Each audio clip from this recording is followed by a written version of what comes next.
ఇక ఆలస్యం చేయకుండా త్వరగా కొన్ని విలువైన సంగతులు మనం విందాం. నా వాయిస్ అందరికి క్లియర్గా ఉందా? చివరి వరకు ఉందా? వినబడుతుందా? రోడ్డు మీద ఉన్నది.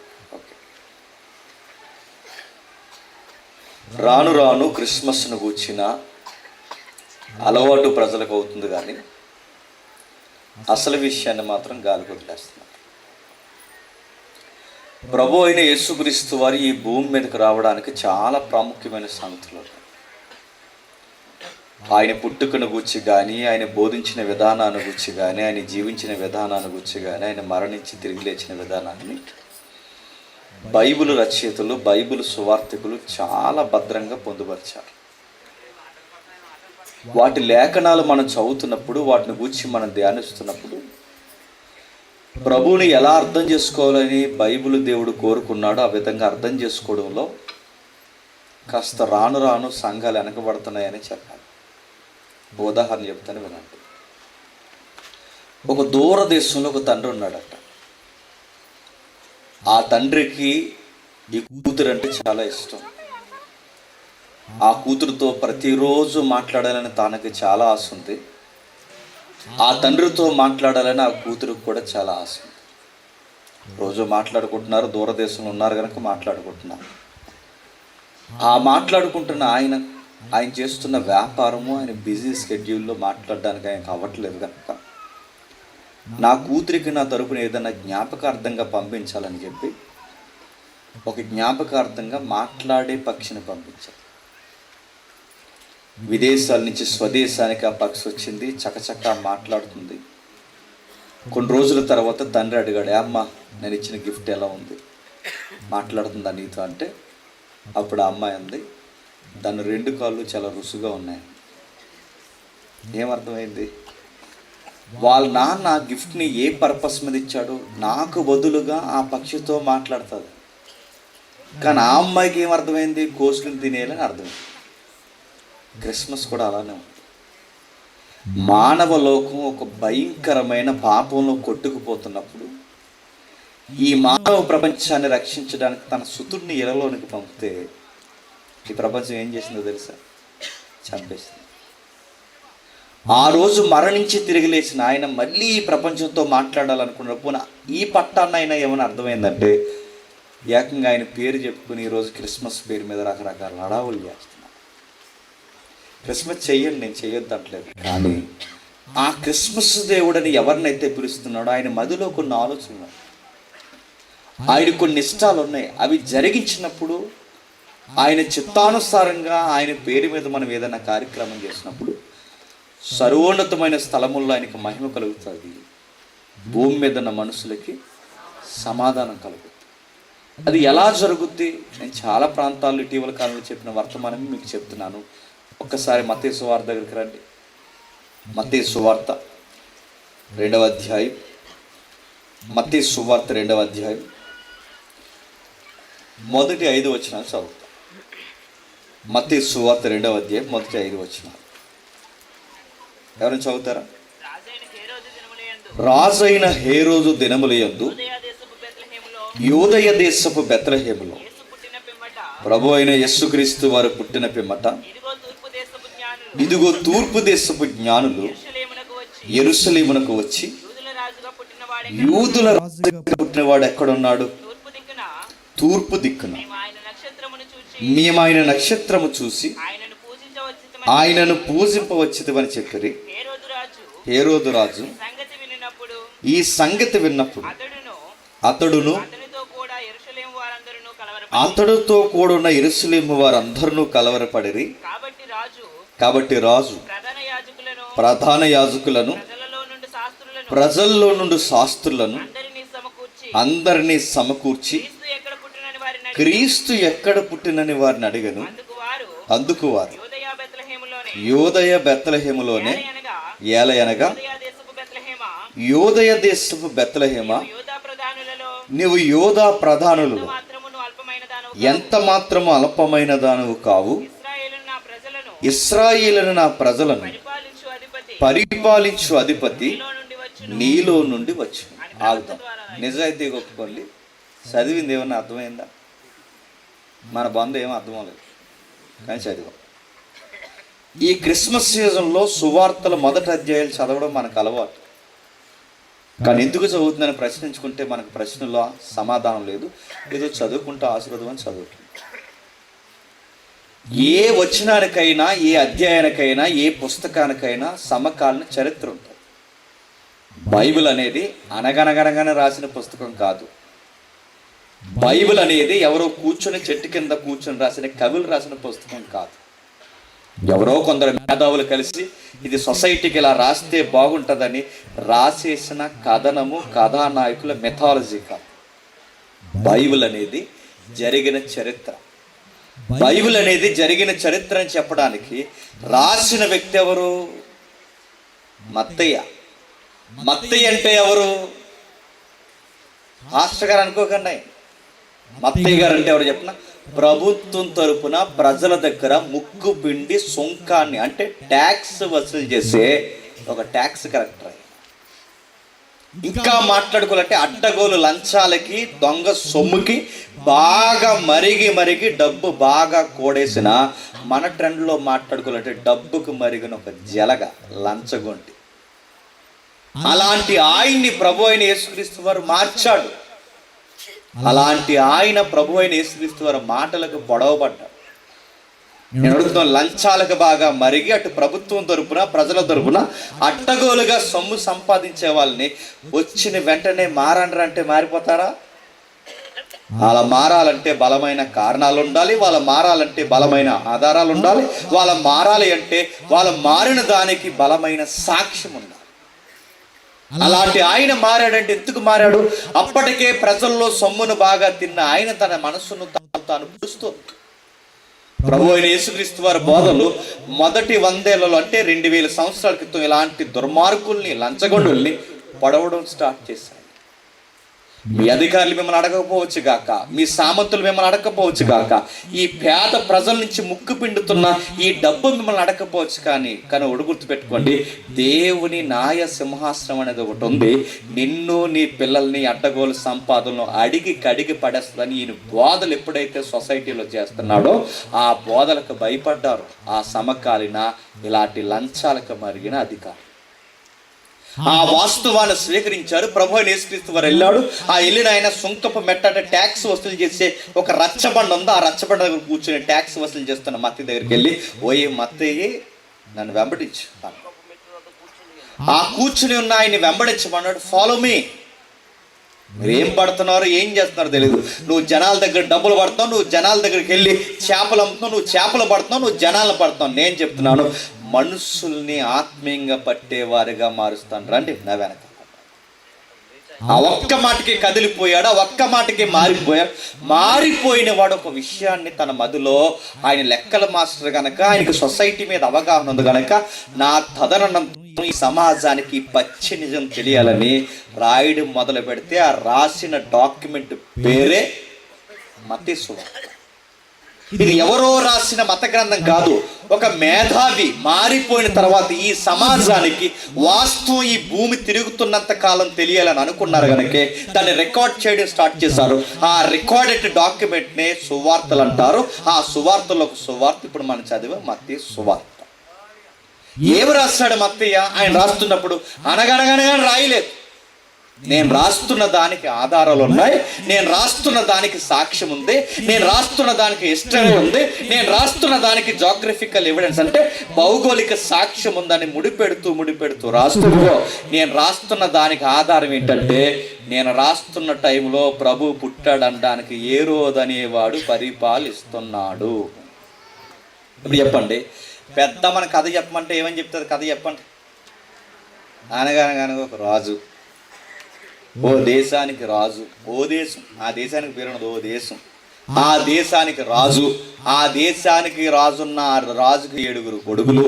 ఆ కొడుకులు ఇంకా జింకలను పులులను కొట్టడానికి వెళ్లకుండా ఏకంగా చేపలను కొట్టడానికి వెళ్తే మళ్ళీ ఒక్కొక్కరికి ఒకటే పడిందంట. ఆ ఒక్కొక్కడికి ఒకటే చేప పడితే ఆ 7 చేపలు పట్టుకుని వస్తే ఆ చేపను ఎండబెడితే అందులో ఒకటి ఎండలేదట. ఎండక మళ్ళీ ఆ ఎండన చేప వాయిస్ ఇచ్చిందంట. ఏమని? నువ్వు ఎందుకు ఎండలేదే చేప అని అడిగితే అది అందట నా గడ్డి మోపు అటువంటి. అంత ఫీల్ అయింది. పక్కకి జరగచ్చుగా. లాజిక్లో ఉంది. నేను అడుగుతున్నాను, ఈసారి మీ పెద్దమ్మలు కానీ అమ్మమ్మలు కానీ ఇలాంటి కథలు చెప్పినప్పుడు మనం చిన్నప్పుడు వినడానికి బాగుంటే కాస్త లాజిక్ మనకు తెలిసిన తర్వాత, ఏవే పెద్దమ్మ అనగనగనగా దేశం అంటున్నా, ఏ దేశమే అని అడగండి. రాజు అంటున్నా, రాజు పేరేంటే అని అడగండి. అయినా 7 కొడుకులు పట్టడం అడగలు పట్టలేదు రాజు కానీ అడగండి. నేను అడుగుతాను, చేప మాట్లాడడం ఏంటి, అది పక్కకి జరగకుండా అక్కడ ఫీల్ అవడం ఏంటి, ఈ చేపలు కూడా ఏంటి అని అడగండి. పెద్దమ్మ ఏమంటే చెప్పిన, అది కథరా. కథకేముండవు దేశాల పేర్లు ఉండవు, కథకేముండవు రాజు పేర్లు ఉండవు, కథకేముండవు ఆధారాలు ఉండవు, కథకేముండదు లాజిక్ ఉండదు, కథకేముండదు ఒక చెప్పుకునే సాక్ష్యం ఉండదు. కానీ వాస్తవానికి సాక్ష్యాలు ఉంటాయి. అందుకే మత్తయి రాస్తున్నప్పుడు ఇదిగో ఓ యేసుక్రీస్తు అనే ఒక ఆయన పుట్టాడని రాయలేదు. ఏరోదు అనే ఒక గవర్నర్ పనిచేస్తున్నప్పుడు సెంట్రల్లో పనిచేస్తున్న ప్రభుత్వం, ఆ రోజుల్లో కేంద్ర ప్రభుత్వం రోమ ప్రభుత్వం ఉంటే, ఆ రోమ ప్రభుత్వం కింద వాళ్ళ తరపున పనిచేస్తున్న ప్రధాన పౌరుడు, రాష్ట్ర పౌరుడు ఆ రోజుల్లో ఎవరైనా అంటే గవర్నర్. ఆ రోజుల్లో గవర్నర్ అనగా ఆ గవర్నర్ని ఏరోదులు అనేవారు. ఆ ఏరోదు అనే క్యాడర్ ఉంది. మీకు ఇంకా డౌట్ వస్తే, ఇది ఏరోదుకి ఏమన్నా DNA ప్రకారం ఏదో వంశం ఉందంటే ఉందే. ఏరోదుకున్న వంశం ఏంటి? మీకు యాకోబు యాసావులు తెలుసుగా, తెలిసినా తెలియకపోతే తెలిసినట్టు చూడండి. యాకోబుకి యాసావు అన్నున్నాడు. ఆ అన్నకి యాసావుకి పిల్లలు పుడితే ఆ యాసావుకు పుట్టిన పిల్లలు ఎదోమీలు. ఆ ఎదోమీల నుంచి వచ్చిన వాళ్ళే చెప్పండి ఏరోదీయులు. ఆ ఏరోదీయుల్ని గవర్నర్స్ గా నియమించిందే రోమ ప్రభుత్వం. రోమ ప్రభుత్వం చరిత్రలో ఉందా లేదా? ఉందే. ప్రపంచాన్ని పరిపాలించిన ప్రభుత్వం రోమ ప్రభుత్వం ఉందా లేదా? ఉందే. దాని సామెతలు చదువుకునే సోషల్ బుక్ లో లేదా? ప్రతి రోడ్డు రోమం కలుస్తుందని ఒక సామెత ఉందా లేదా?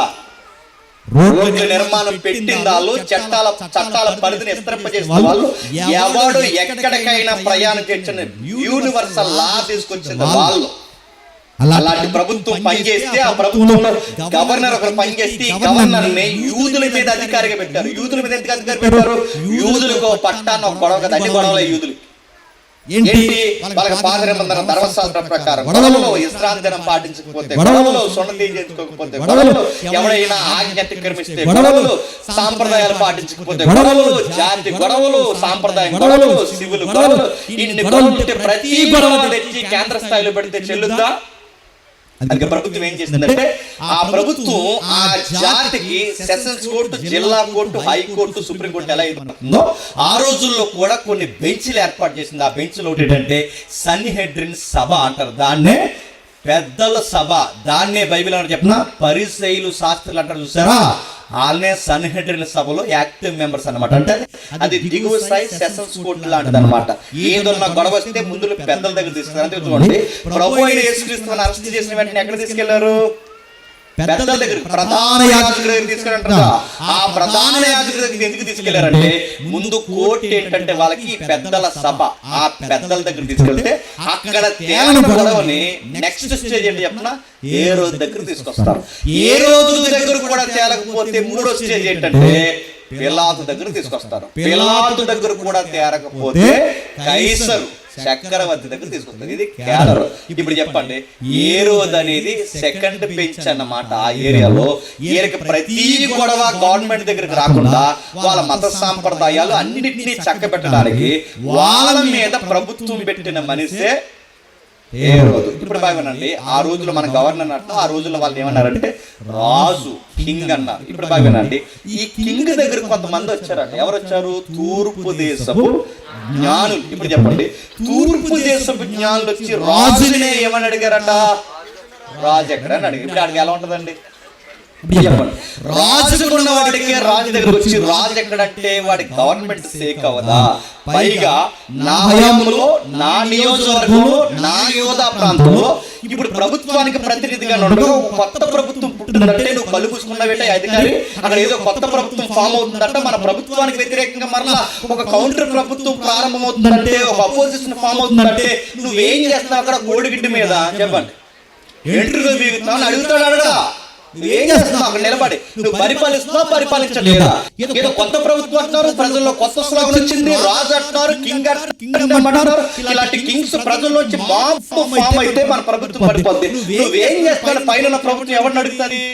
ఈయన అడుగుతుంది. అందుకే వీడి టెన్షన్ వచ్చింది, కలవరం వచ్చింది. అయినా వీడికి ప్రభుత్వం అనగానే బాగుందండి, ఈ అధికారం అనగానే పిచ్చి. మహాహేరోదు అనే చరిత్ర మీరు హిస్టరీలో చదవండి. వాడికి ఎంత పిచ్చి అంటే ఆ అధికారానికి పిల్లమే అడ్డొస్తుందని పిల్లని చంపేశాడు. నేను చెప్తున్నా, పిల్లలు అడ్డొస్తారని పిల్లల్ని చంపేశాడు. మూడో చెప్తున్నా, తమ్ముడిని చంపేశాడు, తమ్ముడు పిల్లల్ని చంపేశాడు. ఇంకా అర్థం కావాలంటే వాడి వంశంలో ఎవడైనా నెక్స్ట్ పదకి ఎవడైనా వస్తాడేమో అని చంపేశాడు. ఇలాంటి క్రూరుడికి ఇప్పుడు కొత్తగా రాజు ఎక్కడని అడిగితే ఇప్పుడు ఆ రాజు ఎక్కడున్నాడని ఎదుగుతాడా ఎతకడా? అర్థమైంది. రాజు ఎక్కడని తూర్పు దేశాల నుంచి వచ్చి అడుగుతున్నారంటే ఏంటి సబ్జెక్ట్ అంట వాకప్ చేశాడు, డిస్కవరీ చేశాడు. ఆ డిస్కవరీలో ఎవరైతే ఉన్నారో స్క్రైబ్స్, శాస్త్రులు ఎవరైతే ఉన్నారో వాళ్ళని పిలుచుకొచ్చారు. ఆ పిలుచుకొచ్చి ఇలా అన్నాడు, ఇదిగో డాక్యుమెంట్స్ పాత నిబంధనలు మీకు ఉన్నాయిగా, ఆ పాత నిబంధనలో రాజు అభిషక్తుడు అంటున్నారంటే అసలు క్రీస్తు ఎక్కడ పడుతారు ఒకసారి డాక్యుమెంట్ తిరగండి అంటే వాళ్ళు తిరగేస్తే మేక అనే ప్రవక్త ఉన్నాడు చూసారా, ఆ ప్రవక్త రాసిన రెఫరెన్స్ వీళ్ళు దొరికింది. ఆ రెఫరెన్స్ ఏంటంటే బెత్లెహేంలో పుడతాడని రికార్డ్స్ చెబుతున్నాయి. ఆ బెత్లెహేం ఎవరి నియోజకవర్గంలో ఉంది? వీడికి టెన్షన్ వచ్చింది. అంతే.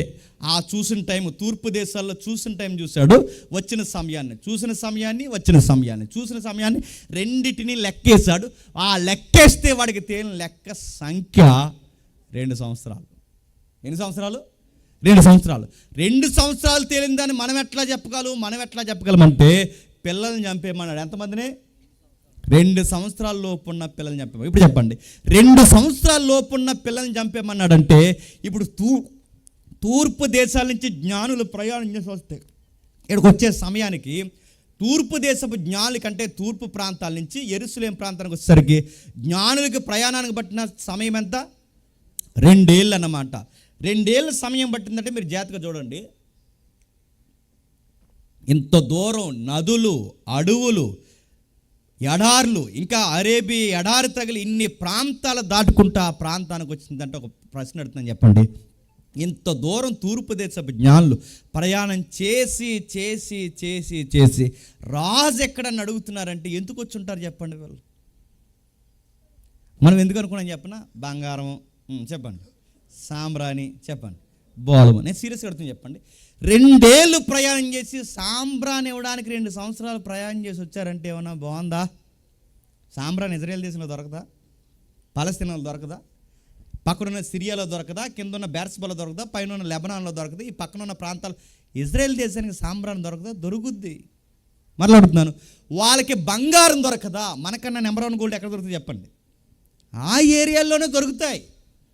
అడుగుతాను, బంగారం ఇవ్వడానికి 2 ఏళ్ళు ప్రయాణం చేశారు వచ్చారంటే వినడానికి బాగాలేదు. సాంబ్రాన్ని ఇవ్వడానికి వచ్చారంటే బాగాలేదు. బోలం అంటే చచ్చిపోయిన శవానికి రాస్తారు.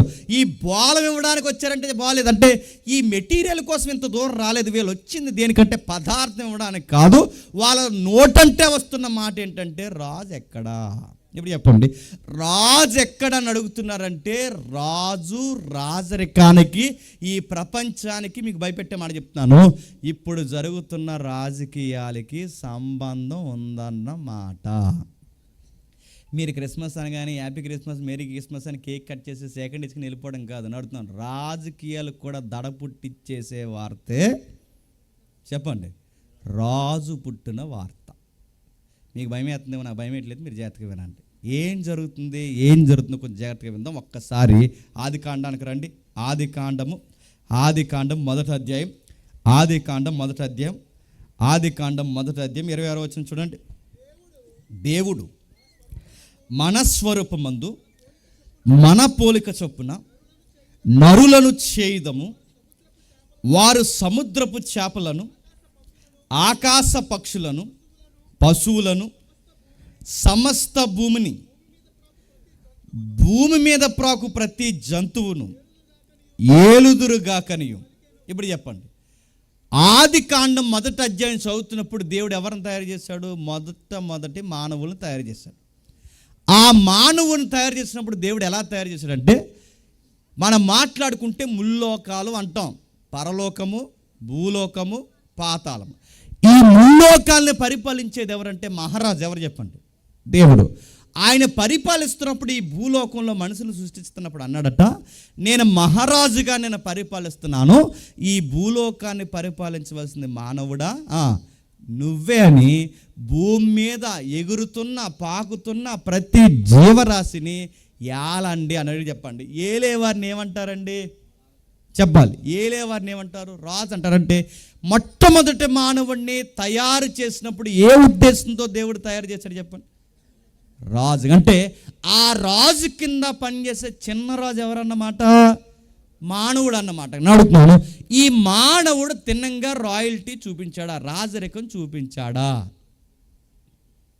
ఎలా పరిపాలించమన్నాడు తెలుసా? ఇదిగో ఈ పక్షులను, జంతువులను, తిరుగుతున్న ప్రతి జీవరాశిని, కనబడుతున్న ప్రతి ప్రకృతులను, ప్రతి అణువుని పరిపాలించిన అధిపతిగా నువ్వు ఉండాలయ్యా అని మానవుడిని పెడితే ఈ మానవుడు పరిపాలించడానికి బదులు పతనమయ్యాడు. మళ్ళీ ప్రశ్న, పరిపాలించడం అంటే ఏంటి? నేను ప్రశ్న అడుగుతున్నాను, చెప్పండి. సుమారు అధికారికంగా మాట్లాడుకుంటే 84 లక్షల జీవరాశులు ఉన్నాయి. ఎన్ని లక్షలు? 84 లక్షల రకాల జీవరాశులు ఉన్నాయి. ఇన్ని లక్షల రకాల జీవరాశుల్ని మానవుడు ఎలా పరిపాలించగలడు? రెండవది, సముద్రంలో ఎప్పటికీ గుర్తు తెలియని చేపలు, జీవులు ఉన్నాయా లేదా? ఇంకా తెలియని ఉన్నాయి. జలకన్య ఎక్కడ దొరుకుతుందని తిరుగుతున్నారు చాలామంది.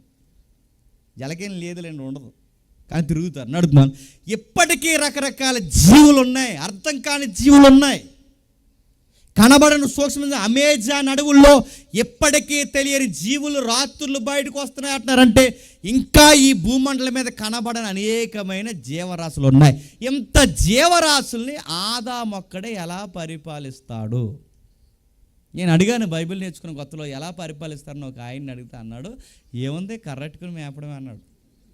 84 లక్షల జీవరాశుల్ని, ఎగిరే పక్షుల్ని కర్రట్టుకంటే బైబిల్ని ఎలా చదువుతున్నారు చెప్పిన? మన ఈదులో, మన ఊర్లో, మనం పెరిగిన వాతావరణం చూస్తారా, ఈ వాతావరణంలో, ఈ కల్చర్లో బైబిల్ చదువుతున్నాం కనుకే మనం అలా అర్థం చేసుకుంటున్నాం. బైబిల్ని అలా అర్థం చేసుకో. బైబిల్కి ఒక కాలం ఉంది, బైబిల్కి ఒక చరిత్ర ఉంది. అసలు ఏ ఉద్దేశంతో రాశారో రచయితకు ఒక ఉద్దేశం ఉంది.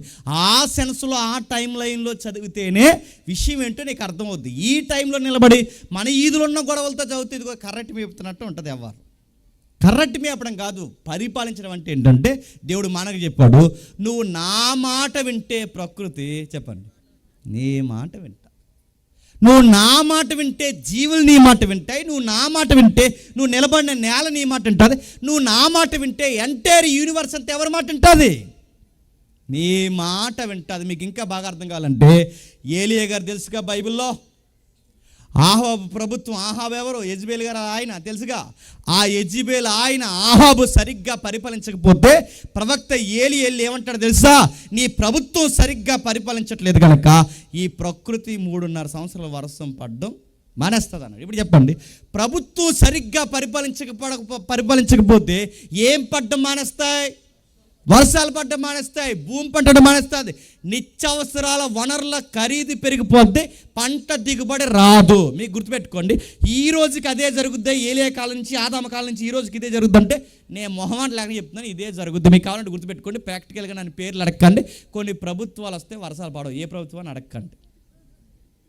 కొన్ని ప్రభుత్వాలు వస్తే వర్షం పడి ఊరు కొట్టుకుపోద్ది, ఆ ప్రభుత్వం ఏంటని అడగండి. మీకు ఏమవుతుంది? అయితే చెప్పండి, వస్తే కలిసి వస్తుంది, లేదా ఊరిపోతుంది. అంటే మీకు ఏమర్థం అవుతుంది? పరిపాలనకి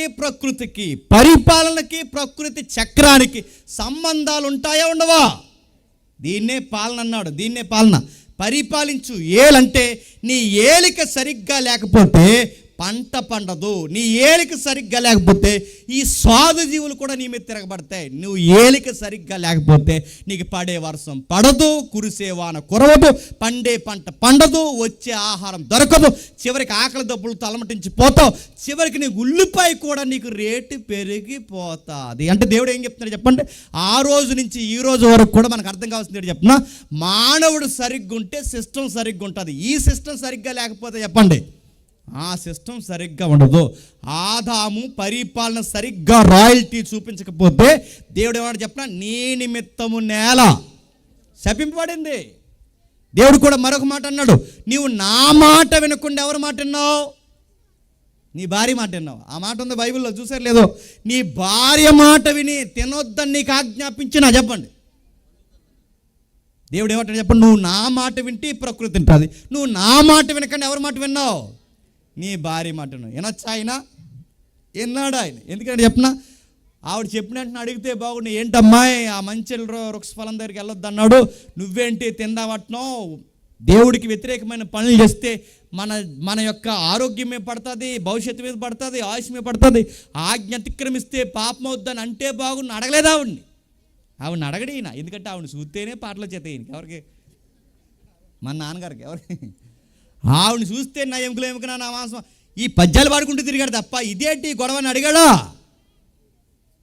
ఆవిడ అడగకుండా అలా వదిలేసాడు. ఏమైంది? ఆయనతో పోయింది. ఇప్పటి వరకు తగలడ్డాం లేదా?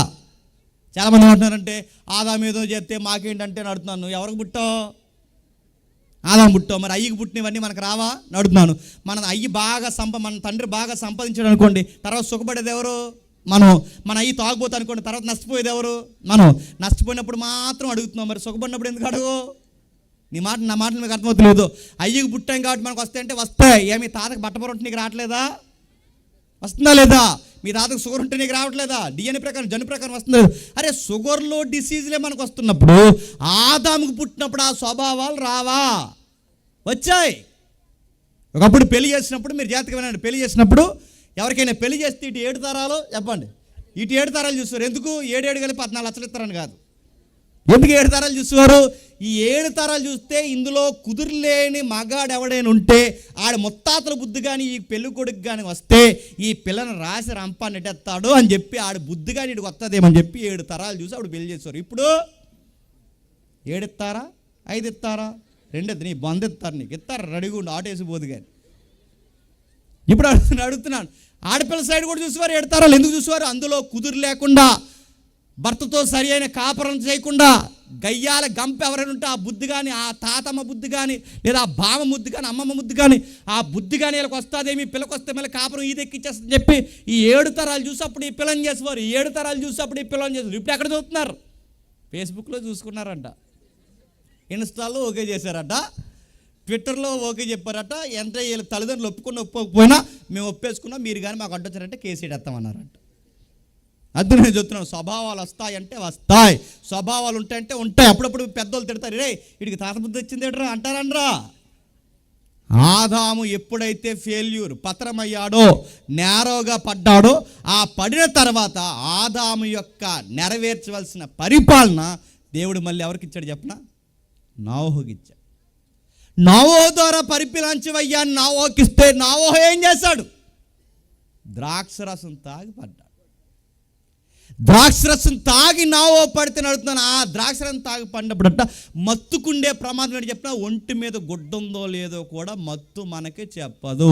తల్లి ఎవరో చెప్పదు, చెల్లి ఎవరో చెప్పదు, గుడ్డ ఉందో లేదో చెప్పదు, ఏది చెప్పదు. అసలు బుద్ధిని మన కంట్రోల్లో ఉంచదు. ఆదాము ఎప్పుడైతే ద్రాక్షరసం తాగి పడిపోయాడో, పడిపోయిన ఆయన బోడి దేహాన్ని, నగ్న దేహాన్ని ఎవరు చూశారట?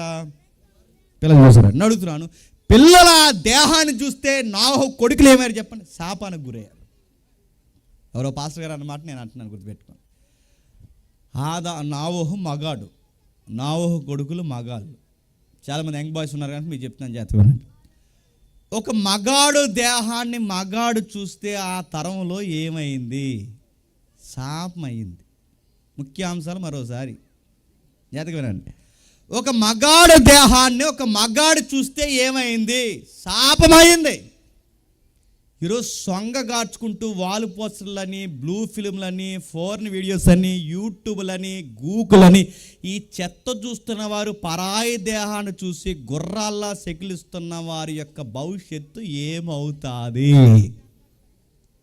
తరతరాలు నాశనం అవుతారు. ఒక మగాడి దేహాన్ని మగాడు చూస్తే నాశనం అయితే, నువ్వు పొరుగు దేహాలు చూసి నువ్వు ఆనందపడితే, నువ్వు చూస్తున్న మొబైల్స్లో ఈ చెత్తాన్ని చూస్తే, ఈ సినిమాల్లో ఐటమ్ సాంగ్స్ అని చెత్తని, ఈ వాల్ పోస్టర్ని నువ్వు చూస్తే ఏమవుతావు? పతనం అవుతావు. కొన్ని ఆశీర్వాదాలు మన కుటుంబానికి ఎందుకు రావో చెప్పినా, ఇలాంటి వాటికి బాగా అలవాటు పడ్డావు. నువ్వెందుకు ఫైనాన్షియల్గా డెవలప్ అవ్వు, నువ్వెందుకు ఆత్మీయంగా అభివృద్ధి పొందు, ఎందుకు ఆరోగ్యంగా అభివృద్ధి, నీ కుటుంబానికి సేడపేడ ఎందుకు పడుతుంది? ఎవడో ఏడ్చాడు ఇలాంటి అలవాట్లతో మీ ఇంట్లో? ఎవడో చూస్తాడు ఈ దరిద్రాన్ని, ఎవడో చూసి ఆనందిస్తున్నాడు కలతో. నోవహు కొడుకులు చూస్తే తరతరాలు నాశనం అయ్యారు. నడుతున్నాను, రోడ్డు మీద పోతే రకరకాల చూసి కొంపకొచ్చే నీకు దేవుడు కలిసి వచ్చేయాలని దీవించమంటే ఎట్లా దీవిస్తాడు? ఆదామేమో పండు తిని రాయల్టీ పోగొట్టాడు. నోహు ఏమో ద్రాక్షరసం తాగి రాయల్టీ పోగొట్టాడు. తర్వాత మరొక ఆయన వచ్చాడు, అబ్రహాం. ఆయన వచ్చి ఏం చేశాడు? అబ్రహాం గారు వచ్చి వాగ్దాన భూభాగంలో ఉండవయ్యా అంటే కరువు వచ్చిందని చెప్పి తన అందమైన భార్యని పట్టుకెళ్ళి ఐగుప్తికి తీసుకెళ్తే ఐగుప్తిలో అడుగట్టే ముందు ఈ విషయం అర్థమైందట. ఐగుప్తిలో ధాన్యం ఉంది, ఐగుప్తిలో డబ్బు ఉంది, ఐగుప్తిలో అధికారం ఉంది, ఐగుప్తిలో అన్నీ ఉన్నాయి. కానీ ఐగుప్తిలో ఇలువలు లేవని అర్థమైనప్పుడు వెనక్కి వచ్చేది కదండి. ఈయన వెనక్కి రాలేదంట. ఎప్పుడు గుర్తుపెట్టుకోండి, మా పిల్లలు సిటీలో ఉన్నారు, మా పిల్లలు టౌన్లో ఉన్నారు, మా పిల్లలు ఫలానా దేశంలో ఉన్నారంటే నేను మళ్ళీ చెప్తాను, గుర్తుపెట్టుకోండి. ఎక్కడైతే అప్డేట్ కల్చర్ ఉందో అక్కడ ఎథిక్స్ ఉండవు. ఎథిక్స్ మీన్స్ విలువలు ఉండవు. ఒక డబ్బు ఉంటుంది, చదువు ఉంటుంది, టెక్నాలజీ ఉంటుంది, అన్నీ ఉంటాయి. కానీ విచ్చలవిడితనం కూడా ఎక్కువ ఉంటుంది. మీరు అక్కడ ఉన్నారు, మా పిల్లల్ని మీరు గొప్పగా చెప్పకండి. మేము ఏమనుకుంటాం చెప్పండి, సొదొమ గొమొర్రాలో ఉన్నారు అనుకుంటే మేము అనుకుంటాం. మా పిల్లలు అక్కడ ఉన్నారని చెప్పకండి. ఇలువలు లేని దగ్గర ఉన్నారు మీ పిల్లలు. డబ్బులు సంపాదించవచ్చు కాక, నెలకి 1,00,000 తేవచ్చు కాక, నీ కోనసీమలో మీరే డబ్బులు బాగా సంపాదించవచ్చు కాక. కానీ విలువలు లేని ప్రాంతం ఏంటి చెప్పిన, ఎక్కడ అప్డేట్ కల్చర్ ఉంటుందో అక్కడ విలువలు ఉండో.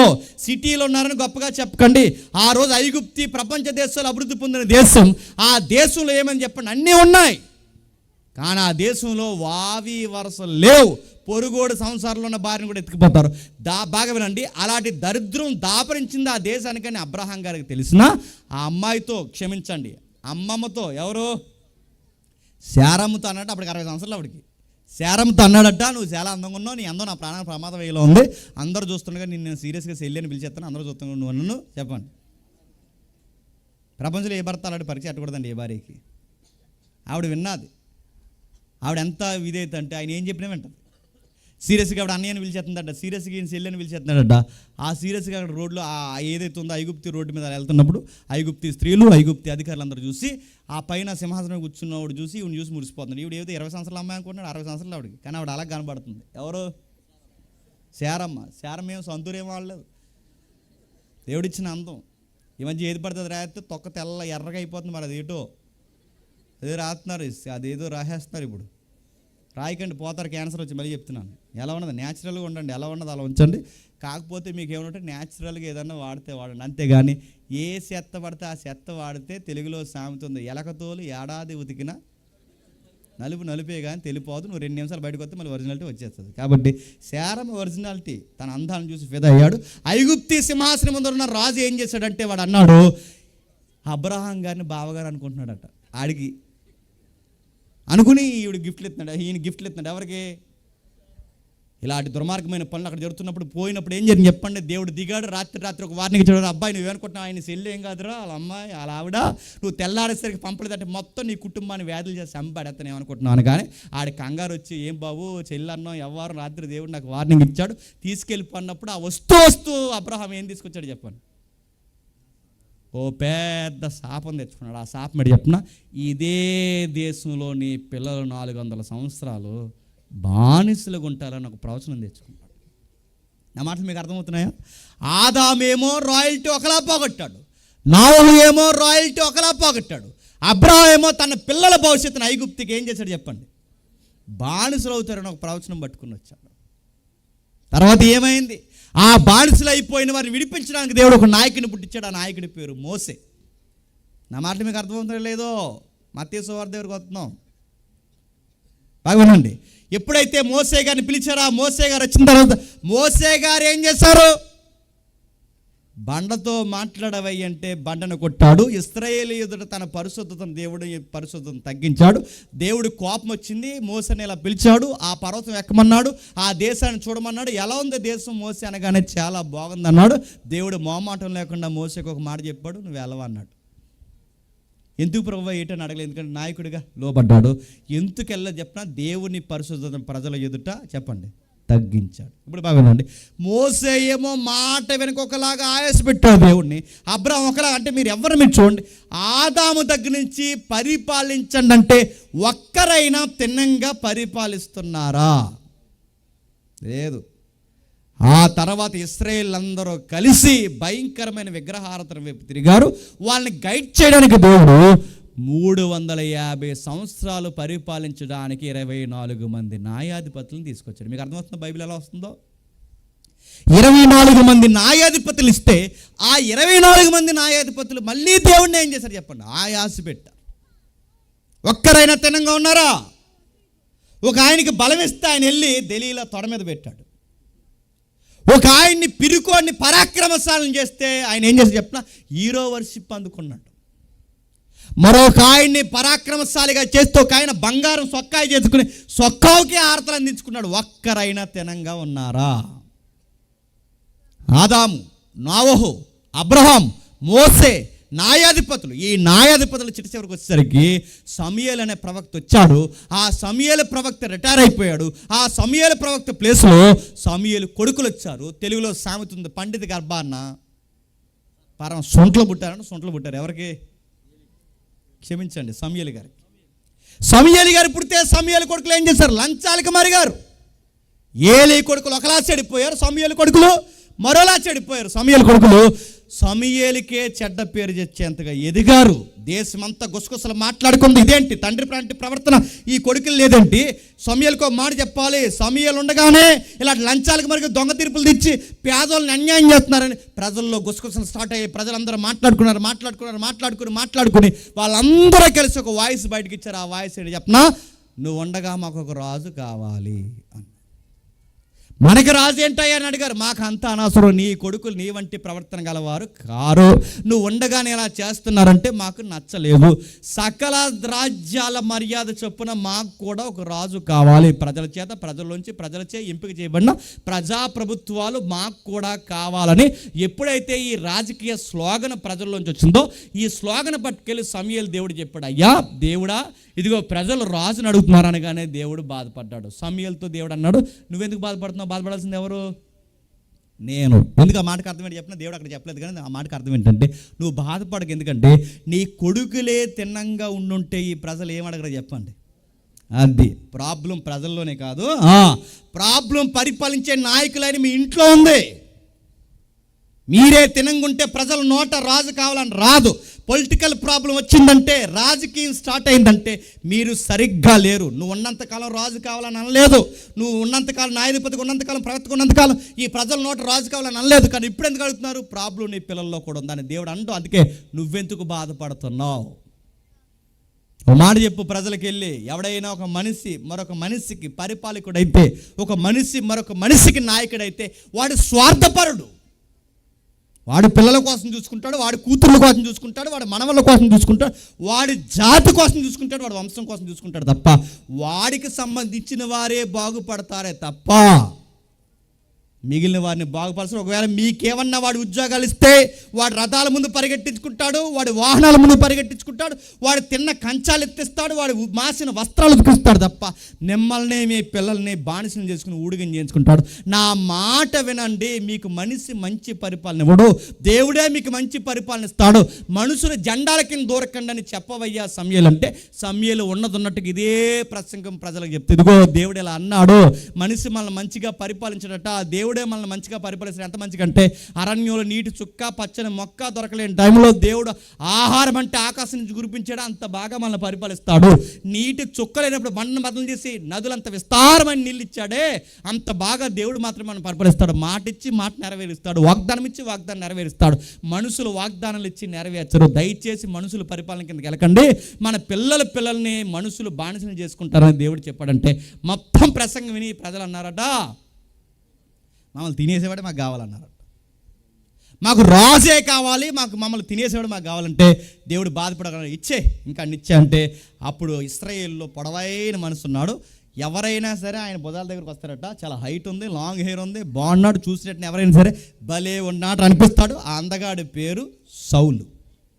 ఆ సౌలు చూడడానికి బాగుంటాడు కానీ గుండె ధైర్యం తక్కువ. చాలామంది బాగుంటారు చూడడానికి, కానీ చెప్పండి ఉండదు. చీకటి అంటే భయం, బొద్దింకంటే భయం, బాత్రూమ్కి వెళ్ళాలంటే భయం అడిగి. మరి అంత ఎందుకు ఎదిగాడో నాకు అర్థమవుతుంది. సౌలుకు కూడా అలాంటి భయమే. సౌలు కోసం చరిత్ర రాయబడి మీరు చూడండి. సౌలు ఎంత పిరికోడంటే ఆయన ఇంటికి ఎవరైనా చుట్టాలు వస్తే ఫీల్ అవుతాడంటే మొహమాటం అంట. ఎవరైనా చుట్టాలు వస్తేనట్ట, చుట్టాలు కానీ సిగ్గుపడిపోతాడు లోపల ఉండి. ఎవరు చాలామంది ఆ టైప్ ఉంటారు చూసారా? చుట్టాలు వస్తే చుట్టాలు కానీ సిగ్గుపడిపోతారు, ముందు వెళ్ళరారు గదిలోంచి బయటికి. సౌలు గారు కూడా ఎలాంటి చెప్పినా లోపల ఉన్నాడు భయపో. ఎవరైనా కొత్తలు వస్తే మిది మీద పోయాడట, ఎవరైనా కొత్త వస్తే గదిలో పోతున్నాడంట. ఇలాంటి పిరుకోడిని దేవుడు పరాక్రమశాలిగా చేసి రాజుని చేస్తే 2 సంవత్సరాలు పరిపాలించేసరికి ఎంత కుళ్ళుడైపోయి చెప్పినా అతని ముందు ఎవడో మంచి బట్టలు కూడా వేసుకోకూడదు. ఇలా అటువంటి సింహాసనం ఎక్కిస్తే ఎలా పరిపాలించాడు చెప్పినా అతని ముందు ఎవడో పొగడబడకూడదు.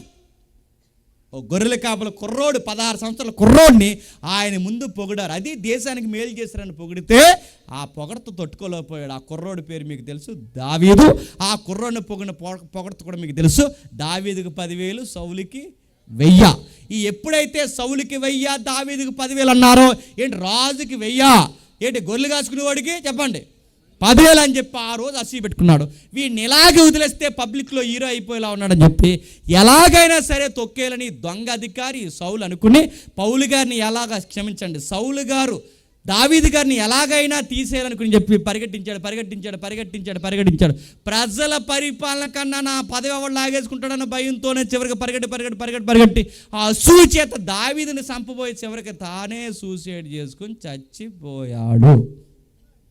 మీకేమర్థం అవుతుంది? ఆదాము ఏమి ఎరగదీశాడో చెప్పండి. సౌలు వరకు కూడా ఒక్కరైనా నాయకత్వాన్ని చూపించగలుగుతున్నారా? సరే, సౌలు పోయాడు. దేవుడికి ఇష్టమైన మనుషుడు వచ్చాడు తెర మీదకి. ఆయన గారి పేరు 2వ రాజు. ఎవరు చెప్పండి? ఇశ్రాయేలు 2వ రాజు. ప్రశ్న అడుగుతున్నాను చెప్పండి, మోమాటం లేకుండా. దావీదు గారు ఏమి ఎరగదీశారు? చాలా రాజరికమైన కార్యాలు ఉన్నాయి. ప్రార్థన పౌరుడు, మనకన్నా చాలా మంచోడు. కానీ దేవుడిని ఆయాస పెట్టాడు లేదా? మాస్గా చెప్పిన పక్కోడు కొంపపాడు చేశాడు. ఒక అమాయకుని చంపించేశాడు. తన కౌగుట్లో బారిన తన కౌగుల్లోకి తెచ్చుకున్నాడు. హత్యకు తెరదీశాడు. అమాయకుని చేసి చంపించేశాడు. ఎవడికి తెలియదు అనుకున్నాడు. సింహాసనం మీద కూర్చున్నాడు. తెలియదు అనుకున్న టైంలో గుర్తుపెట్టుకున్నాడు. ప్రజలకు తెలియదు అనుకున్నాడు, అధిపతులు తెలియదు అనుకున్నాడు, ఎవరికీ తెలియదు అనుకున్నాడు. కానీ ఆయనకి తెలియకుండా ఉంటాయా? దేవుడు ఏజెంట్ని పంపించాడు. ఆయన పేరు నాతాను. అయ్యా రాజా, మీ ఉన్నతమైన పరిపాలన ఒక ఘోరం జరిగింది, మీకు చెప్పాలనుకుంటున్నాను. ఒక్క పిట్ట కథలా చెప్తాను, చెప్పమంటారా అన్నాడు. చెప్పండి, ఇంకెందుకు ఆలస్యం అన్నాడు. మన ఏరియాలో కూడా బాగా బలిసినోడు ఉన్నాడండి అన్నాడు. అన్నాడు. ఉన్నాడండి. ఆ బలిసినోడికి ఆకలేస్తే ఆడికి ఎన్నో గొర్రెల మందలు ఉండగా ఆ గొర్రెల మందలో ఏ గొర్రె పిల్లని తీసుకోకుండా ఒక పేదోడు కూతురులా పెంచుకుంటున్నా ఆ గొర్రెను కోసుకుని తినేసాడండి బలవంతంగా. అనగానే ఎవడాడు ఎక్కడ ఇక నా స్థానంలో ఇలాంటి ఘోరం జరిగిన ఆ బలిసినోడు ఎవడో ఆడు గొర్రెని చంపేసాడు. ఆడు గొర్రెకి ప్రతిగా 4 గొర్రెలు చచ్చిపోవాలన్నాడు. తెలియకుండా తీర్పిచ్చాడు. వెంటనే నాతన ప్రవర్త మోమాటం లేకుండా ముఖమే చెయ్యట్టన్నాడు. ఆ బలిసినోడు ఎవడో కాదు, నువ్వే అన్నాడు. కథలో గొర్రె పిల్ల బచ్చబా, అమాయకుడు ఉరియా, బలిసినోడు చెప్పండి. దావీదు గారు వెంటనే మంచోడు. మనమైతే ఒప్పుకోకుండా బొకాయించేసి ఏదో చెప్పేది. కానీ దావీదు గారు వెంటనే ఒప్పుకొని, ఎస్ నేను తప్పు చేశాను, దేవుని ఎదుట తప్పు చేశాను, ప్రజల దగ్గర నమ్మకం బలికానని పశ్చాత్తాపడ్డాడు, బాధపడ్డాడు. చచ్చిపోయే వరకు అనేక మంది చేత దేశింపబడుతూ రకరకాల బాధల్లో చివరికి చచ్చిపోయాడు. ఇప్పుడు చెప్పండి, సౌలు ఒకలా ఫెయిల్యూర్ అయ్యాడు, దావీదు ఒకలా ఫెయిల్యూర్ అయ్యాడు. 3వ రోజు ఎవరు చెప్పండి? సొలొమోన్. ఇప్పుడు చెప్పండి, మర్చిపోకండి. మత్తయి సువార్త 2వ అధ్యాయం దగ్గరకు వస్తున్నాం. మీకు హ్యాపీ క్రిస్మస్, మేరీ క్రిస్మస్ అంత ఈజీగా అయితే గుర్తుపెట్టుకోండి. రాజు సబ్జెక్ట్ ఇది. 2వది బాగా వినాలి. 3వ రాజు ఎవరు? సొలొమోన్. సొలొమోన్ వచ్చి ఏం చేశాడు? Official 700, unofficial 300. ఏటయ్యి అది? అధికారిక వివాహాలు 700, అన్అఫీషియల్గా చెప్పండి మొత్తం మీద రౌండ్ ఫిగర్ 1000. అది ఏం గుండో మరి నాకు అర్థం కాదు. ఒకరుంటేనే హిమాలయాలు పోతున్నారు, మీరు చూస్తున్నారు లేదు? అలాంటిది ఎంతమందిని చేసుకుని ఆయన చేసుకున్నాడు. తప్ప ఒప్ప డిఫెన్స్ అంతా మనకు వద్దుగానే ఒకటి మాత్రం అడుగుతున్నాను. చేసుకున్న తర్వాత 1000 మంది ఏం చేశారు? వాళ్ళు రాకముందు సొలొమోన్ ఏంటి చెప్పనా? సొలొమోను మాటలు వినడానికి ఆఫ్రికా దేశం నుంచి, శాబా దేశం నుంచి, అనగా శాబా దేశపు రాణి వచ్చేంతట. నీలాంటి రాజుని 6 నెలల మీద నేను చూడలేదు. అసలు నీలాంటి వాడి దగ్గర నేను పని మనిషిగా జాయిన్ అయిపోయి నీ ఇంట్లో ఏదైనా ఊడిగం చేసుకుంటే చాలా అంత జ్ఞానం చెప్తున్నావు. దేవుడు నీకు ఎంత జ్ఞానం ఇచ్చాడయ్యా? నువ్వు కట్టిన మందిరం కానీ, నీ దేవుని గొప్పతనం కానీ, నువ్వు చెప్తున్న జ్ఞానం కానీ చూస్తుంటే ఫిదా అయిపోతున్నాను. నేను రాణి కన్నా నీ ఇంట్లో పని మనిషిగా ఉండిపోవాలని అనిపిస్తుంది అని తన జ్ఞానాన్ని రాణి పొగిడింది. అధిపతులు పొగిడారు, సామంతులు పొగిడారు, భూపతులు పొగిడారు, అందరూ సొలొమోను గారిని పొగిడారు. సొలొమోను మాటలు వినడానికి తండోపతండాలుగా రాజులు రాణిలు కూడా వచ్చి నిలబడితే కాలం ఎలా మారిపోయిందంటే సొలొమోను మాటలు వినే రోజులు పోయాయి, సొలొమోనే భార్యల మాటలు వినే రోజులు వచ్చేసాయి. ఏమైంది చెప్పండి? చివరికి సొలొమోన్ని పూర్తిగా విగ్రహారాధకుడిగా మార్చేశాడు. సొలొమోను కూడా అట్టర్ ఫ్లాప్ అయిపోయాడు. ఆ మాటలు మీకు అర్థమవుతుందా? క్షమించండి, ఆదాము, నోవహు, అబ్రహాము, మోసే, న్యాయాధిపతులు, సౌలు, దావీదు, సొలొమోను తర్వాత ఒక పనికి మాలినోడు కొడుకు దేశాన్ని 2 ముక్కలు చేస్తారు. వాళ్ళ ఇద్దరు పేర్లు యరాబాము, రెహబాము. దేశాన్ని ఇజ్రాయెల్ కలిసి ఉన్న ఇజ్రాయెల్ 12 గోత్రాలు 2 ముక్కలు చేస్తే 10 గోత్రాలు ఒకవైపు ఉత్తర భూభాగంగా పోయాయి, 2 గోత్రాలు దక్షిణ భూభాగంగా వచ్చాయి. ఆ ఉత్తర భూభాగానికి 20 మంది రాజులు లేదా 21 మంది రాజులు, ఈ దక్షిణ భూభాగానికి 20 మంది రాజులు, మొత్తం కలిపి 21 నుంచి 22 41 నుంచి 42 మంది రాజులు పరిపాలిస్తే ఈ 42 మంది రాజులు కలిసి దేశాన్ని ఏం చేశారు చెప్పనా? సిరియా దేవతలకి, మోయాబీ దేవతలకి, అమోనీల దేవతలకి, కామాను దేవతలకి నిలయమయ్యేలాగా దేశాన్ని పూర్తిగా విగ్రహారాధనగా మార్చేశారు. పూర్తిగా దేశాన్ని పాడు చేశారు. అప్పుడు దేవుడు బాధపడ్డాడు. సరిగ్గా టైంలో దేవుడు మళ్ళీ తన ఆలోచన బయట పెట్టాలనుకోండి. అంటే ప్రపంచానికి దేవుడు చూపిస్తున్నాడు. అంటే ఆదాము దగ్గర నుంచి ఎప్పటి వరకు ఎంతమంది నాయకులను ఎందుకు ఇచ్చావంటే తోటి మానవుడికి అర్థం అవ్వాలి. ఒక మానవుడిని మరొక మానవుడు చెప్పండి పరిపాలించలేడు. మనం చదువుతుంటే మనకు అర్థమవుతుంది. ఎంతమంది ఫెయిల్యూర్ అవుతారని తెలిసినా దేవుడు ఎందుకు ఇచ్చాడు? ఫెయిల్యూర్ అవుతారని తెలియాలనే ఇచ్చాడు. నా మాటలు మీకు అర్థమవుతున్నాయో లేదో? ఒక మనిషిని మరొక మనిషి పరిపాలించలేడని దేవుడికి తెలిసినా మరి మనిషిని ఎందుకు పరిపాలన పెట్టాడంటే మనకు ఒక విషయం స్పష్టంగా అర్థం అవ్వాలి. నిన్ను నేను చూడలేను, నువ్వు నన్ను చూడలేవు, మనం ఒకరికి ఒకరు మంచి చేసుకోలేదు. ఎందుకంటే ఏ భేదం లేదు, మార్గం తప్పి అందరం చెప్పండి పనికి మాలిన ఏమనుంది బైబిల్లో? ఎవరైనా చెప్పండి పనికి మాలిన దానికి పదమని చెప్తున్నా పాపులం. నీలో రోత స్వభావం ఉంది, నీలో రోత స్వభావం ఉంది. లేదండి భార్య భర్తల మీద చాలా అంత లేదు. పెళ్లి వేదిక మీద చెప్తారు వ్యాధి ఎందును బాధ ఎందును చెప్పండి. ఎక్కడికి వెళ్ళినా సావు తప్పు నిన్నాడు అంత అంటున్నాను, అంత మటాస్ ఏముండదు. ఇది చెప్పిన కరోనాలో తెలిసిపోయారు లేదా? వాళ్ళ ఆయనకి కరోనా వస్తే క్వారంటైన్లో స్థలం లేదని పక్క గదిలో పెట్టారట. 14 రోజుల వరకు బయటికి రావద్దని, ఏమిచ్చినా దూరంగా ఇవ్వండి అంటే అప్పుడు ఆ భార్యని ఆయన అడిగాడు, దాహం వేస్తుంది నీళ్ళు అంటే గ్లాసు కర్ర కట్టించిందంట. అలా ఆయన కరోనా వచ్చిన బాధకన్నా గ్లాసు చచ్చిపోవాలనిపిస్తుంది అన్నాడట. మీకు ఏమర్థమవుతుంది చెప్పండి? వ్యాధి ఎందు బాధ ఎందుంటే కరోనా ఎందు ఎక్కడ ఉన్నారు? గ్లాసు కర్రకి గ్లాసు కట్టించారు. గుర్తుపెట్టుకో. భార్యకి కూడా కరోనా వస్తే పక్క గదిలో పెడితే ఒకడేక అక్కడ రాక కంచం అన్నం పెట్టి ఇలా గెట్టాడు కుక్కండి. ఏమండి అన్నం పెట్టబోయి మా కుక్క గెట్టినాడు గెట్టకండి అందండి. మీకు ఏమర్థమవుతుంది చెప్పండి? ఉండరు నడుతున్నాను. ఒక కాపురంలో ఒకరికి ఒకరే లోబడి ఉండకపోతే, ఒక కాపురంలో ఒకరొకరే పరిపాలకులు ఉండకపోతే ఓ ప్రపంచాన్ని, ఒక సమాజాన్ని, ఒక వ్యవస్థని, ఒక జాతిని ఒక మనిషి పరిపాలించగలడా? అందుకే ఆదాం పరిపాలించలేకపోయాడు, దావీదు రాజు వరకు పరిపాలించలేకపోయాడు, సొలొమోను రాజు వరకు పరిపాలించారు. ఎవ్వరూ పరిపాలించలేని టైంలో ఈ ప్రపంచాన్ని ఎవ్వరూ సరిగ్గా పరిపాలించలేడు. కనుక మానవుడిని పరిపాలించడానికి దేవుడే మానవుడిగా పరిపాలించడానికి భూమి మీదకి వచ్చాడు. That is Christmas. గుర్తుపెట్టుకోండి. ఆ వచ్చిన వాడిని గురించి ఏమని రాస్తున్నాడు చూడండి. ఆ వచ్చిన వాడిని గురించి ఏమని రాస్తున్నాడు? యెషయా గ్రంథం 9వ అధ్యాయం, యెషయా గ్రంథం 9వ అధ్యాయం 6వ వచనం. యాలయనగా మనకి శిశువు పుట్టెను, మనకి కుమారుడు అనుగ్రహింపబడును, ఆయన భుజాల మీద, ఒకటోసారి ఆయన భుజాల మీద, రెండోసారి ఆయన భుజాల మీద, మూడోసారి చెప్పండి ఆయన భుజాల మీద.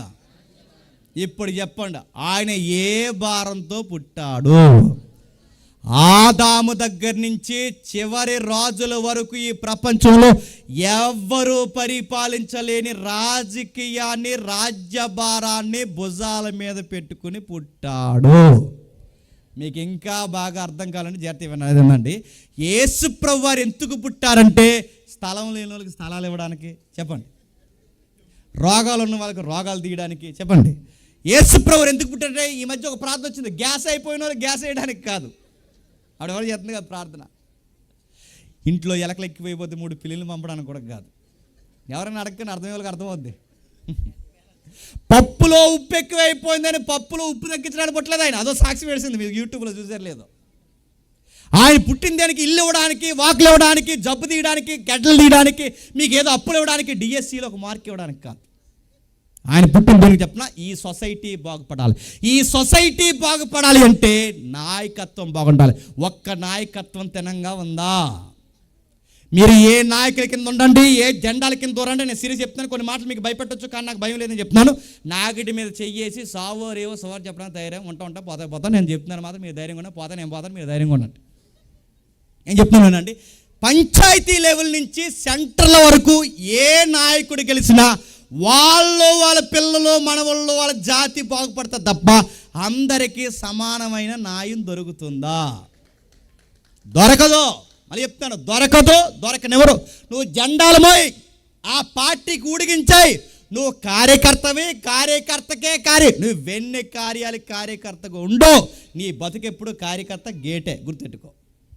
నువ్వు పంచాయతీలు ఎంత తిరుగు, సెంటర్లు ఎంత తిరుగు, ఈ లోకల్ ఎవరున్నారు నియోజకవర్గం నాకు తెలియదు, ఎవరి దగ్గర తిరుగు, ఆ పార్టీ ఈ పార్టీ ఏ పార్టీ అని మీరు చూడండి, ఏ పార్టీ వచ్చినా వాళ్ళ జాతి వాళ్ళ ప్రజలు బాగుపడతారు తప్ప అందరికీ సమానమైన హక్కులు అందుతాయా?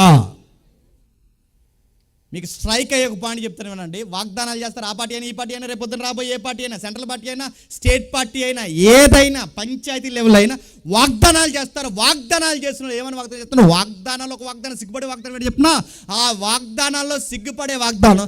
వీళ్ళు వచ్చట వాగ్దానాల్లో ఒక వాగ్దానం ఏంటంటే, వీళ్ళు వస్తేనట మళ్ళీ పాత బ్రాండ్ తెస్తారట. బ్రాండ్ అంటే ఏంటి? బ్రాందీ. నడుతున్నాను వాగ్దానాల్లో బ్రాందీ ఏంటి? అది తాగేగా చాలామంది చేస్తున్నారు. నడుతున్నాను వాళ్ళు వచ్చేమో ఒకటి తెచ్చారు, వీళ్ళు వచ్చేమో ఒకటి తెస్తారు, రేపు ఇంకోటి వచ్చి ఆడ తెస్తారు. మీరు అందరూ కలిసి ఎవరు కొంపలు పాడు చేయడానికి? మా తాతల్ని ఇలాగే చంపేశారు, మా అయ్యల్ని ఇలాగే చంపేశారు. ఇప్పుడు నడుతున్నాను, ఏ ప్రభుత్వం వచ్చినా, పెద్దోళ్ళ ప్రభుత్వం దగ్గర నేను చెప్తున్నాను, మొదటి ప్రభుత్వాలు చెప్తున్నాను, ఏ ప్రభుత్వం వచ్చినా ఒక డొల్లు మాట, ఒక సుత్తు మాట చెప్తున్నా, మేము వస్తే పూర్తిగా మద్యాన్ని ఇలా బొంద చేస్తారు, మద్య నిషేధం. ఏ చేయరు. ఎందుకు చెప్పినా, సగం గవర్నమెంట్కి వచ్చే ట్రెజరీ ఎక్కడి నుంచి వస్తే చెప్పినా, మందే. గవర్నమెంట్కి జీతాలకి సగం ట్రెజరీ ఎక్కడి నుంచి వస్తే చెప్పినా, పేద ప్రజల మద్యం మీద నుంచే. గుర్తుపెట్టుకోండి.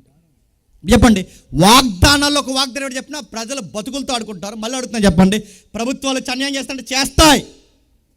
సెంట్రల్ అయినా ఏదైనా మీరు చూడండి, మన నేల అలాంటి కోనసీమ అంటే చెప్పండి, నల్లరేగడి ఎర్రరేగడి రెండు మిళితమైన భూమి అంటే సారవంతమైన చిత్తడి నేల మనది. ఇంత నేలలో, చిత్తడి నేలలో మనకి ఇలాంటి భూమి అంటే పండిన పంటలకు దిగుబడి వస్తుందా? పండిన పంటలకు ఎగుబడి జరుగుతుందా? పండిన పంటలకు సరైన రాయితీ వస్తుందా? ఇక్కడ పడుతున్న బంగాళాఖాతంలో గ్యాస్ అంతా ఏమవుతుంది? ఆ పైన పడుతున్న బాస్కెట్ అంతా ఏమవుతుంది? మన కళ్ళు కప్పి చెప్పండి అమ్మేసి వీళ్ళ కుటుంబాలు పోగేసుకుంటున్నారు. ఏ ప్రభుత్వం వచ్చి ఇదే చేస్తుందో లేదు చెప్పండి.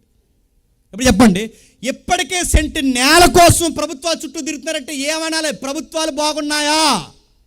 నడుతున్నాను, అధిక సరి అయిన విద్యలాకి ఏడుస్తున్నారంటే ప్రభుత్వాలు బాగున్నాయా? ఆడొచ్చేమో ఇది మార్చేస్తాడు, ఈడొచ్చేమో ఆడవేస్తాడు. అందరూ యూనిఫామ్ మార్చేసి వాళ్ళు వచ్చారు, మనకి చదువు మార్చేవాళ్ళు లేరు. ఆడొచ్చి మాట్లాడు, ఈ వచ్చి ఆడతాను. ఎవరు వచ్చిన ఏం చేస్తారు నడుపుతున్నాను, ఏం చేస్తారు? మీ జాతిని బాగు చేసుకుంటారు, మీ కులాన్ని బాగు చేసుకుంటారు, మీ తాలీకులను బాగు చేసుకుంటారు. మీ మీద ఏమైనా తెగన మాఫియాలు ఉంటే అవి కొట్టించుకోవడానికి తిరుగుతారు. అంతేనా మీ అధికారాలు? తూర్పు దేశాల అధికారులకు అర్థమైందంట. ఏమర్థమైంది చెప్పండి? ప్రపంచ దేశాలు ఆఫ్రికా అని ఒక దేశం ఉంది, అమెజాన్ అడవులతో నిండిపోయింది. ప్రపంచంలో అక్కడ దొరికిన వనరులు ఎక్కడ దొరకవు, అక్కడ దొరికిన వనరులు ఎక్కడ దొరకవు. కానీ ప్రపంచంలో అక్కడ ఉన్న వనరులు ఎక్కడ లేకపోయినా ప్రపంచంలో ఉన్న కరువు, అధిక కరువు ఎక్కడ ఉంది చెప్పండి? ఎందుకుందో చెప్పండి? నాయకత్వం ప్రాబ్లం. నేను అడుగుతున్నాను, ఇన్ని వనరులు ఉన్నాయి, ఎందుకు కరువు వస్తుంది చెప్పండి? నాయకత్వం ప్రాబ్లం. ఇంత కోనసీమ పచ్చ కనబడుతున్న ఎందుకు మనకి ఇంకా నీరు, ఇంకా నీడ కోసం ఏడ్చేవాళ్ళు ఎందుకున్నారు చెప్పండి? నాయకత్వం ప్రాబ్లం. జాతి వైర్యాలు, కుల గొడవలు, చెత్త చెదారం ఇవన్నీ పెట్టి రాజకీయాలు చేయడం. అందుకే చెప్పండి, ఒక పరిపాలన ఎప్పుడు మనిషికి మంచి పరిపాలన ఇవ్వదు. ఇప్పుడు చెప్పండి, ఈ పరిపాలన కింద ఎవరైనా చేసే సౌలు దగ్గర నుంచి ఇప్పటివరకు చేసేది మనుషులు వలన అన్యాయమే జరుగుతుంది. కనుక ఈ మనుషులకి కావాల్సిన అత్యవసరమైనది ఏంటో తెలుసా? నాయకత్వం కావాలి. ప్రజలకి సరి అయిన నాయకత్వం కావాలి, సరి అయిన రాజు కావాలి. అందుకే తూర్పు దేశాల్లో రాజులున్నా ఆ రాజుల్ని కాదని జ్ఞానాన్ని ఎవరు ఎత్తుక్కుంటూ వచ్చారు చెప్పండి? రాజు కావాలి. ఎందుకు? మాకు రాజులు ఉన్నారు, మాకు పరిపాలకులు ఉన్నారు, వాళ్ళ కింద ఏం లేదు చెప్పండి, సరి అయిన పరిపాలన లేదు. మాకు ఈ రాజులు కాదు మాకు కావాల్సింది చెప్పండి, ఈ యూదుల రాజే చెప్పండి మా రాజు. ఈ రాజు ఉంటే అందరినీ సమానంగా చూస్తాడు. ఈ రాజు కావాలని ఆ రాజు పరిపాలన ఎత్తుక్కుంటూ వచ్చిన వారే చెప్పండి. అంతేగాని సాంబ్రాన్ని ఇవ్వడానికి కాదు వస్తా, బోళ ఇవ్వడానికి కాదు వస్తా. వాళ్ళు వచ్చింది దేనికి చెప్పండి? మాకు రాజకీయ పరిపాలన కావాలి. ఈ రాజు అయితే అందరినీ సమానంగా చూస్తాడు. ఈ రాజు కింద స్త్రీలని లేదు చెప్పండి, పురుషులని లేదు, కుష్ఠోడినైనా శుద్ధి గలవాడినైనా ఒక్కళ్ళలాగే చూస్తాడు ఈ రాజు. ఆ రాజు భూమి మీద 33 సంవత్సరాలు సంచరించినప్పుడు ఊరంతా తీసుకెళ్లి కుష్టి వ్యాధిగస్తులను బయట చేస్తే ఆ కుష్ఠోలు అక్కడ నిలబడి, దావీదు కుమారుడా మమ్మల్ని కరుణించవయ్యా అంటే కుష్ఠోలు చేతులు పట్టుకున్న ఒకే ఒక్క రాజు ఎవరు చెప్పండి? ఆయన పేరు నజరేయుడైన యేసు. ఈ కుష్ఠోలు చేతులు పట్టుకోమండి అధికారులనే. వాళ్ళకి కాలనీ ఇచ్చారు, ఆ కాలనీ పేరు లెపర్సీ కాలనీ.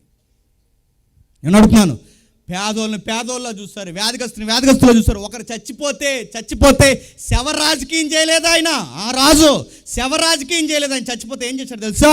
ఆ పేద 20 కూతురు ఆ కొడుకు చనిపోతే ఊరంతా పాడానికి వెళ్తే ఆ పాడి నాపి, ఆ పేదరికాన్ని నీకు భర్త లేడు, ఈ ఉన్న ఒక్క బిడ్డ కూడా పోతే నీకు తోడు లేడని చెప్పి ఆ పాడిని ముట్టి ఆ బిడ్డను కూడా బ్రతికించి మళ్ళీ ఆ తల్లి ముఖంలో చిరునవ్వులు నింపేసిన రాజు చెప్పండి నజరేయుడైన యేసు. మళ్ళీ చెప్తున్నానండి, ఒక కానాను ఊర్లో పెళ్లి జరుగుతుంటే ఆ పెళ్లి పరువు రోడ్డు మీద పడుతుంది. ద్రాక్షరసం అయిపోయి ఆ పెళ్లి పరువు రోడ్డు మీద పడిపోతుందని ఆ పెళ్లి పరువుని గౌరవాన్ని భుజాల మీద వేసుకుంది ఎవరు చెప్పండి? ఒకే ఒక్క రాజు, ఆయన పేరు నజరేయుడైన యేసు. మీకేమర్థమవుతుంది చెప్పండి? మీకు ఏ బాధ ఉన్నా, ఏ సమస్య ఉన్నా, ఏ కష్టమున్నా, ఏ సంతోషమున్నా ఈ అధికారుల దగ్గరికి వెళ్ళకండి. ఎందుకంటే మీ బాధ వాళ్ళకి అర్థం కాదు, మీ సమస్య వాళ్ళకి అర్థం కాదు. మీకు ఏ బాధ ఉన్నా మీకు వాగ్దానం ఇచ్చి పిలుపునిచ్చిన ఒక రాజు ఉన్నాడు. ఆయన పేరేంటి చెప్పిన? నజరేయుడైన యేసు. ఆయన ఏమని చెప్పిన? ప్రయాసపడి భారం మోసుకుంటున్న సమస్త జనులారా సమాధానం ఎలా ఉంటుంది నేను చూపిస్తాను. నా దగ్గర మీ దగ్గర దొరికిన సమాధానం, మీకు దొరికిన సమాధానం నేను పరిపాలిస్తాను. నా యొద్దకు రండి. ఎంత బాగా పరిపాలిస్తారంటే ఆయన చెప్తున్నాడు చూడండి, కూడు కావాలా, నీడ కావాలా, బట్ట కావాలా, వాకిలి కావాలా, ఆరోగ్యం కావాలా, ఇస్తాను. ఇవన్నిటికీ సూత్రం ఒకటే, నా రాజ్యము చెప్పండి, నా నీతిని ఎతకండి, అవన్నీ మీకు ఇస్తాను. నా పరిపాలన కిందకి రండి, ఖచ్చితంగా ఇస్తా అంటే ఇస్తాడు. అందుకే చూడండి, మొదటి శతాబ్దంలో పేతురు గారు ప్రసంగం చేస్తే ఎన్ని వేల మంది మారారట? 3,000 మంది, 3,000 మంది, 5,000 మంది, 5,000 మంది, 6,000 మంది అయ్యారు. 6,000 మంది కలిసి తీసుకున్న నిర్ణయం ఏంటి తెలుసా? చరస్థిరాస్తులు అమ్మి చెప్పండి, అపోస్తుల పాదాల పెట్టి ఎవరెవరికి అక్కర్లు ఉన్నాయో వాళ్ళందరికీ చెప్పండి పనిచేశారంటే మీకు ఏమర్థంతో? యేసు ప్రభు దగ్గర ఉన్న వారు ఎలా ఉంటారు చెప్పనా? నాది మాదండ్రో చెప్పండి, మందే. సమాజ స్థాపన జరగాలంటే మళ్ళీ చెప్తున్నాను, మావో వల్ల జరగలేదు, మార్కిజం వల్ల జరగలేదు, లెనినిజం వల్ల జరగలేదు, ఏ విప్లవం వల్ల జరగలేదు, ఏ చైనా దేశపు కమ్యూనిజం వల్ల ఎక్కడ జరగదు, హిట్లర్ వల్ల కూడా జరగలేదు. సమాజ స్థాపన జరగాలంటే మొదటి శతాబ్దంలో జరిగింది. అది సంఘంలో జరిగింది. ఎలా జరిగింది చెప్పినా? ప్రభువును బట్టి జరిగింది. ఊరంతా జాతి భేదం లేకుండా, ఊరంతా వర్గ భేదం లేకుండా, ఊరంతా ప్రేమను రాగాలతో ఉండాలంటే ఊరందరూ వెళ్ళాల్సింది నియోజకవర్గం కింద కాదు చెప్పండి. యేసు ప్రభు రాజ్యంలోకి రండి, శాంతి సమాధానంతో బతుకుతారు. సంఘంలోకి రండి, శాంతి సమాధానంతో బతుకుతారు. నిజంగా ఆయన పట్టించుకుంటాడు. ఆయన ఎక్కడంటే ఆయన కనబడడు, కానీ ఆయన కార్యాలు మాత్రం కనబడతాయి. ఆయన నీకు వినబడకపోవచ్చు, కానీ నీకు జరుగుతున్న మేలు మాత్రం అందరికి వినబడేలా చేస్తాడు. ఒక్క ఉదాహరణ చెప్పి నేను ముగిస్తాను, జాతికి వినండి. నాకు ఇష్టమైన ఎగ్జాంపుల్ ఇది. ఒక ఊరిలో చింత చచ్చిన పులుపు సావన ప్రెసిడెంట్ ఉన్నాడు. ఏడని అడగండి. ఇంకా ఒక ఊరిలో, ఏ ఊరని కూడా బ్రేక్లో అడగండి.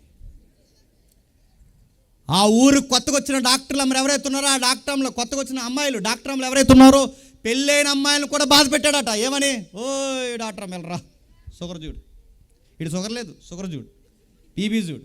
అందుకే పులుపు సావలేదు. ఇంకా ఆడపిల్లని ఇబ్బంది పెడతాడు, ఇంకా ఇబ్బంది పెడుతున్నాడు. ఆడపిల్లలు క్రైస్తవ విలువల్లో మనోభావాలు దెబ్బతిని బాధపడి ఇంటికి వెళ్ళి బాధపడుతుంటే ఆ అమ్మాయి యజమాని అడిగాడు, ఎందుకు బాధపడుతున్నావు? సరైన భర్త కనుక గుర్తుపట్టాడు. ఎందుకు బాధపడుతున్నావు అంటే ఏమి లేదు, ఎందుకంటే భర్త ఏదన్నా సహిస్తాడు, కానీ తన భార్యని ఎవడన్నా ఏదన్నా అన్నాడంటే సహించలేడు.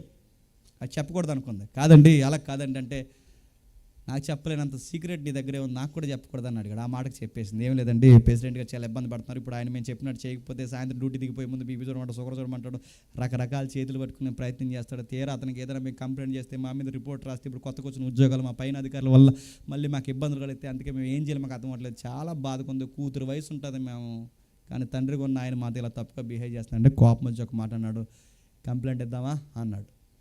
అప్పుడు ఇవిడ అంది, కంప్లైంట్ ఎందుకులండి, ఒక పని చేద్దాం, మన దేవుని పిల్లలం కాబట్టి ఆయన పేరు సీటీ మీద రాసి ప్రార్థన చేద్దాం. సీటీ మీద రాశారు, ప్రార్థన చేశారు. కొన్ని రోజులు మర్చిపోయారు. భర్త గుర్తొచ్చింది, అవును ఆ ప్రెసిడెంట్ ఏదో నేను ఇబ్బంది పెడుతున్నాడు అన్నాడు. ఏమైంది ప్రెసిడెంట్ గారు గొడవ అని అడిగితే, అవును నేను మర్చిపోయానండి, ఊళ్ళో ఒకసారి అడుగు వస్తా అని చెప్పి కొన్ని నెలల తర్వాత అడిగింది. ప్రెసిడెంట్ గారు ఏంటని అడిగితే ఊళ్ళో చెప్పిన సమాధానం ఏంటంటే, ఊరని వెళ్ళాడట, ఎక్కడికి వెళ్ళి తెలియదట, ఇంకా రాడట, వత్తాలేడు కూడా తెలియదట.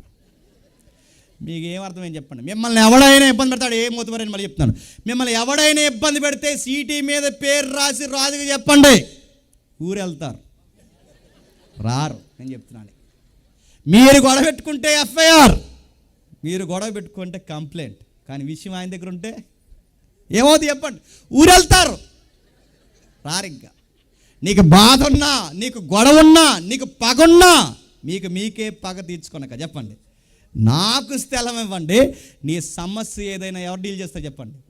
అదే చూడండి, ఈయన్ని బలంగా నమ్మున ఎలా ఉంటారు చెప్పిన, నేను ముగిస్తున్నాను ధైర్యంగా ఒక మాట చెప్పి, ఈయన్ని బలంగా నమ్మున ఎలా ఉంటారు చెప్పిన, సెంట్రల్లో కాంగ్రెస్ వచ్చినా భయపడరు, సెంట్రల్లో బీజేపీ వచ్చినా భయపడరు, స్టేట్లో వైసీపీ పోయినా భయపడరు, స్టేట్లో టీడీపీ ఓడిపోయినా భయపడరు, లేదా టీడీపీ వచ్చినా వైసీపీ వచ్చినా సంబంధం లేదు. ఇక్కడ సీఎం ఎవరైనా మన గొడవ లేదు, అక్కడ రేవంత్ రెడ్డి వచ్చినా పర్లేదు, కేసీఆర్ వచ్చినా పర్లేదు, అక్కడ మోడీ వచ్చినా పర్లేదు, రాహుల్ వచ్చినా పర్లేదు, ప్రపంచంలో ఏం జనలేదు, పుతేన్ ఇండియాకి 70 సార్లు వచ్చినా పర్లేదు, మనకే సంబంధం లేదు. ఎందుకు చెప్తున్నా, ఈ ఎన్నిసార్లు చెప్పినా మన మనసు ఎవరి మీద లేదు చెప్పండి, ఈ అధికారులు కదా మనం పరిపాలిస్తుంది వీళ్ళ మీద. అందుకే ఈ సీఎం మారిపోయినా మాకు భయం లేదు, ఇంకో పిఎం వచ్చినా మాకు భయం లేదు, ఇంకొక పిఎంతో మాట మాకు భయం లేదు, ఎందుకంటే మమ్మల్ని పరిపాలించేది వీళ్ళని మేము అనుకోవట్లేదు. మేము ఓటైతే వేస్తాం, కానీ మనం పరిపాలించే రాజు ఒకే ఒకరు, ఎవరు చెప్పండి, నాథరుడైన యేసు.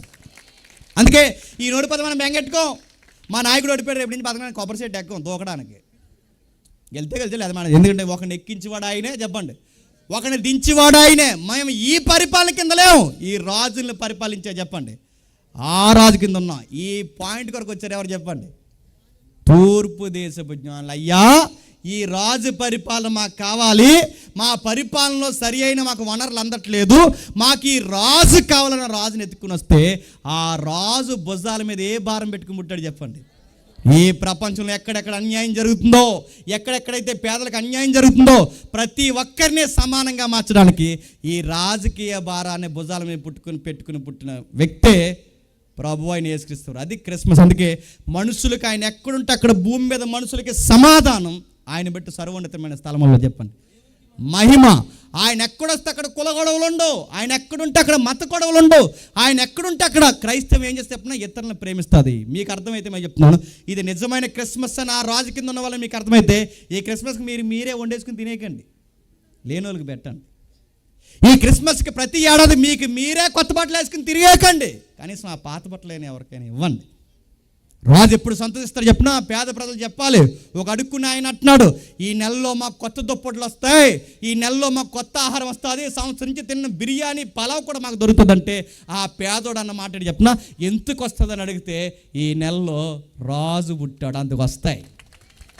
ఆయన పేరు మీద మాకు బట్టలు పంచుతారు, ఆయన పేరు మీద మాకు అన్నం పెడతారు, ఆయన పేరు మీద మమ్మల్ని వాదారుస్తారు, ఆయన పేరు మీద మాకు భుజాల మీద చేతులు. అది చెయ్యండి, అప్పుడు దేవుడికి చెప్పండి హ్యాపీ క్రిస్మస్ అని దేవుడు ఆనందిస్తాడు. దేవుడు మిమ్మల్ని బట్టి ఆనందిస్తాడు, మీరు కూడా ఆనందిస్తారు. లేని వాళ్ళకి పెట్టండి, లేని వారికి పంచండి, ఎవరైతే బట్టలు లేవో భోజనం లేదో వాళ్ళందరికీ పెంచండి. ఆయన పేరు చెప్పండి. ఎందుకు ఇది పంచుతున్నామంటే నాకు పెద్ద ఉదాహరణ హృదయం ఉందని చెప్పకండి. ఎందుకు పంచుతున్నామంటే నా యేసుప్రభు చేయమన్నాడు కనుక చేస్తున్నాను చెప్పండి. వాడికి చెప్పకనే సువార్త చెప్తావు. ఎవరు యేసుప్రభు అని అడుగుతాడు, నన్ను వాదాచిన దేవుడు నిన్ను కూడా వాదాస్తాడు, నమ్ముకొని చెప్పండి. అప్పుడు ఆ ధనాన్ని ఆహారాన్ని బట్టి నీ దేవుని మహిమపరుస్తాడు. అటు ధన్యత మీకు నీ బిడ్డలకి అందరికీ అనుగ్రహించును గాక. Amen, amen, amen. ప్రార్థన చేసుకుందాం.